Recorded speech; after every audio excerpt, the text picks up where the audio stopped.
Alors, Horner a tenté de rassurer Verstappen, par contre Marco, lui, il balance tout ce qu'il faut balancer. Hein. Un retard alarmant à Melbourne, selon lui. Il y a 2 ou peut-être 3 choses différentes en jeu pour nous. D'abord, les problèmes de fiabilité. Nous en avions guère l'an dernier, mais le retard sur Ferrari était aussi alarmant à Melbourne. Ils ont juste contrôlé le rythme et l'ont fait sans grainer leurs pneus. Si Max attaquait, Leclerc pouvait réagir facilement. Nous avons été surpris par la vitesse de Ferrari, ils n'avaient presque pas de graining.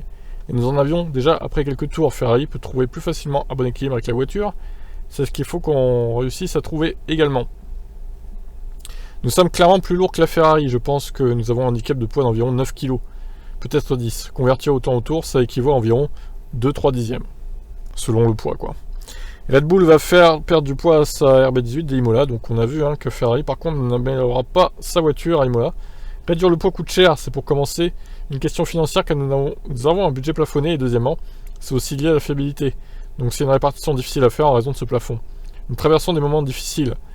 Nous aurons en effet droit à une Evo à Imola. Si elle fonctionne aussi bien que les premières et que nous pouvons réduire le poids, nous pouvons mettre un package sur un pied d'égalité.